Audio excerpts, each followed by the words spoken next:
ঢাকার ব্যস্ত শহরের মাঝেই এমন একটা সুন্দর জায়গা আছে যেখানে এসে মনে হবে শহরের কোলাহল কয়েক মিনিটের জন্য হারিয়ে গেছে। আপনি এখন যে জায়গাটা দেখছেন এটা হলো বছিলা ব্রিজের পাশে বুড়িগঙ্গা নদীর তীর। এক পাশে মোহাম্মদপুর আর অন্য পাশে রানীগঞ্জ। বিকেলের দিকে এখানে এলে দেখবেন পরিবার, বন্ধু আর ছোট ছোট বাচ্চাদের ভিড়। কেউ নদীর পাড়ে বসে গল্প করছে, কেউ আবার শুধু নদীর বাতাস উপভোগ করছে। এখানে যে ঘাটটা দেখতে পাচ্ছেন, ঈদের সময় এই ঘাটের চিত্র একেবারেই বদলে যায়।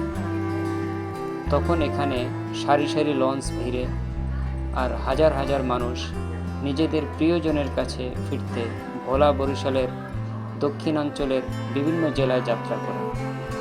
কিন্তু বছরের অন্য সময় এখানে বড় লঞ্চ থাকে না, তার বদলে দেখা যায় ছোট ছোট ট্রলার আর নৌকা। ইচ্ছে করলে খুব অল্প খরচেই এই ট্রলারে করে নদীর বুক ঘুরে আসতে পারেন। নদীর মাঝখান থেকে বছিলা ব্রিজের দৃশ্য আর দুই পাশের শহরের সৌন্দর্য সত্যিই অন্যরকম লাগে।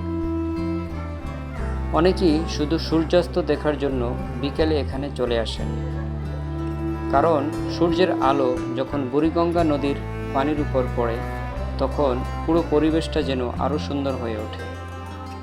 আপনি যদি ঢাকায় থাকেন আর একটু শান্ত পরিবেশে কিছু সময় কাটাতে চান, তাহলে একদিন পরিবার বা বন্ধুদের নিয়ে এই জায়গাটা ঘুরে দেখতে পারেন। ভিডিওটা যদি ভালো লাগে তাহলে অবশ্যই একটি লাইক করবেন। আর এমন আরও সুন্দর জায়গার ভিডিও দেখতে চ্যানেলটি ফলো বা সাবস্ক্রাইব করতে ভুলবেন না। আল্লাহ হাফেজ। আবার দেখা হবে নতুন কোনো সুন্দর জায়গায়।